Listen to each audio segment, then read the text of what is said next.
Hello everyone, రండి English నేర్చుకుందాం. Let's learn English.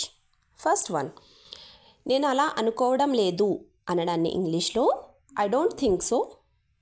Next one, దయచేసి నన్ను క్షమించండి అనడాన్ని ఇంగ్లీష్లో please forgive me. Next one, నేను అది నమ్మను అనడానికి ఇంగ్లీష్లో I don't believe that. Next one, మీకు అభ్యంతరం లేకపోతే అనడాన్ని ఇంగ్లీష్లో if you don't mind. Next one, బాధపడకు అనడాన్ని ఇంగ్లీష్లో డోంట్ వరీ. నెక్స్ట్ వన్, ఎక్కడికి వెళ్ళకు అనడాన్ని ఇంగ్లీష్లో don't go anywhere. Next one, coffee చల్లారిపోతుంది అనడానికి ఇంగ్లీష్లో coffee is getting cold. Next one, నేను కాఫీ తాగను అనడానికి ఇంగ్లీష్లో I don't take coffee.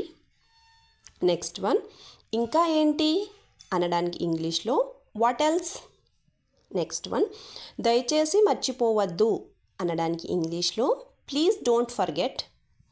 Next one, నేను అలా మాట్లాడను అనడానికి ఇంగ్లీష్లో I don't speak like that.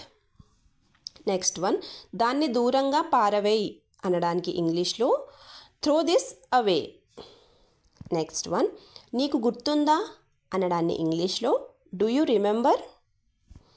Next one, నేను నిన్ను అడగలేదు అనడానికి ఇంగ్లీష్లో I did not ask you. Next one, వారిని నిశ్శబ్దంగా ఉండమని చెప్పు అనడానికి ఇంగ్లీష్లో ask them to keep quiet. Next one, ఆలస్యం అవుతుంది అనడాన్ని ఇంగ్లీష్లో ఏమంటారో కింద కామెంట్ సెక్షన్లో కామెంట్ చేసి చెప్పండి.